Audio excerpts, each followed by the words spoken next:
This news is funded by viewers like you. Please support our work at democracynow.org/give. We begin the show in Gaza, where Israel's conducting a military raid on Al-Shifa, the largest hospital in Gaza, where thousands of Palestinians have sought refuge or medical treatment. The Palestinian Authority has decried the raid as a violation of international law. There are reports Israeli troops have ordered all young men on the hospital grounds to surrender. Many Palestinian men are already being interrogated, some while being held naked and blindfolded.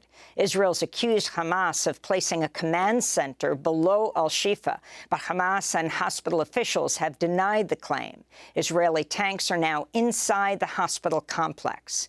This is Dr. Ahmed Al-Mokalati, a plastic surgeon at Al-Shifa. The other thing is we can't look through the windows or doors. We don't know what's happening. We can hear tanks moving within the hospital. We can hear continuous shooting as we have now. But again, it's totally scary situation. So what are these sounds, doctor? I'm hearing sounds. It's continuous shooting from the tanks. We don't know what to do. We are within the building, each one within the building they are in. We can't move between the hospital buildings at all, for sure. So we are with each other, with the patients, with the civilians within the hospital.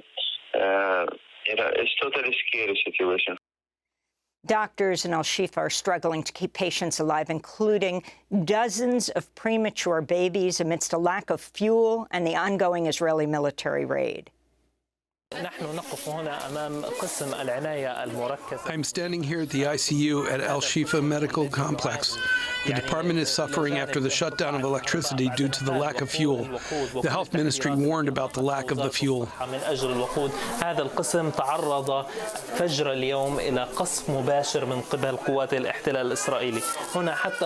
This department today at dawn was struck directly by the Israeli occupation forces.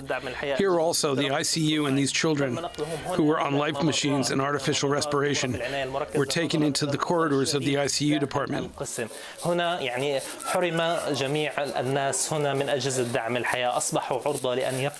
These people here were denied life support devices. They face the loss of their lives because there are no support machines or artificial respiration devices. Around 29 patients are facing this tragedy. We're joined now by Dr. Mads Gilbert, Norwegian physician who's worked in Al-Shifa for years, just spent weeks in Cairo trying his best to get into Gaza.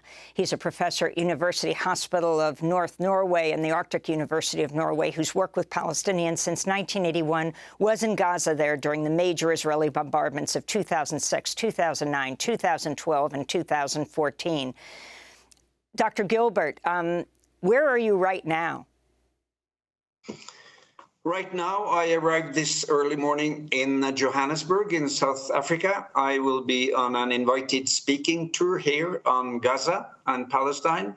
We just have a few minutes, but I know that you've been speaking to people within Gaza, in Al-Shifa. Can you talk about the scene that we just described? What do you understand is happening there?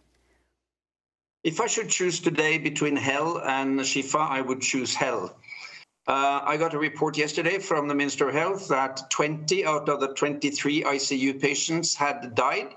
17 other patients died because of lack of supplies, oxygen, and water. And 3, if not 5, of the 38 premature newborns have died because of this slow suffocation that Israeli occupation army is exposing all the hospitals to by cutting electricity, oxygen, and medical supplies. And it's beyond description. I'm out of words to describe this systematic man-made slaughtering of patients in civilian hospitals.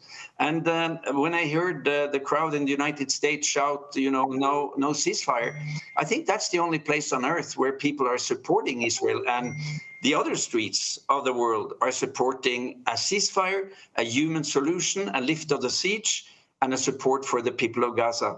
So this is a deeply divided world, and the lies are flying around like never before in any war.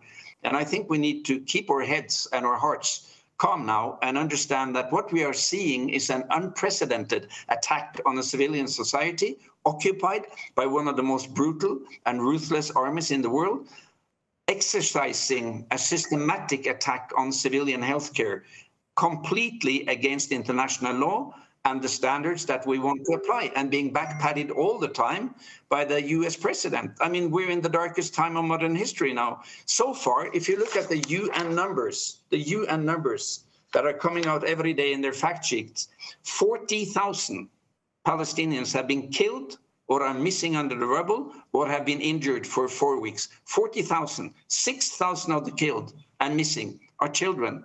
When did that become defense of a country? When did it become decent to drag neonates out of their incubators and kill children? You know, the only explanation for this is a deep-rooted and very frightening racism, because you don't do these things to people you consider your equal. I'm extremely disturbed. I'm extremely upset. And I blame the European leaders and your president for this bloody bloodshed of people who are being completely defenseless. And I talked to a colleague in Mustashfa Al-Aqsa in the south yesterday. He told me they were seeing influx of patients coming walking from the north, having followed the Israeli command to leave the north, and they were being shot in the legs, and they were treating gunshots in the legs from people trying to escape the north. 40% Dr. Gilbert, Dr. Gilbert, I wanted to ask you what the Israeli government continues to insist that Hamas is using the hospitals in Gaza as command centers and as underground headquarters of storing weapons and even hostages. What is your response to these claims? Twofold. Why are you in the media conveying these false claims continuously and taking the attention away from what is the real problem, namely the continuous bombing and killing of people in Gaza? There is absolutely no proof so far that I know of, neither from US intelligence nor from the Israeli intelligence, and we've heard these accusations for 16 years. Show us the proof, show us the evidence.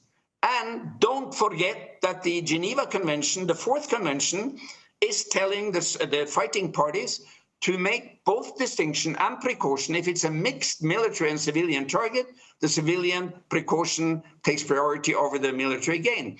And they have been bombing not only Shifa and Al-Quds, but lots of hospitals, with even bothering to claim that there is any military activity in that hospital. They bombed the Turkish, they bombed Rantisi Pediatric Hospital, and we all seen these ridiculous videos where they say, oh, here are Pampers in a pediatric hospital, it's got to be the terrorists. So I think this is a big sham, and I'm a bit worried that you in the media are so easily are conveying these unsubstantiated accusations. And regardless, they don't have the right to bomb hospitals. That's very clear. And now it's not only Shifa. Now the Al-Quds hospital is being evacuated with all the patients and all the staff. And it is really a convoy of shame to the Western world and the United States to see these hospitals, the last resorts in a dramatic assault on the civilian population in Gaza, who have done nothing wrong other than being born Palestinians in Gaza. And this convoy of misery is the result of a lenient attitude to the Israeli violations of international law through many, many years. The Israeli impunity has reached a new level, and we are all sinking into that abyss of disregard for human life and humanity as we are seeing this going on without anybody trying to stop the Israeli army. Democracy Now! Is funded by viewers like you. Please give today at democracynow.org/give.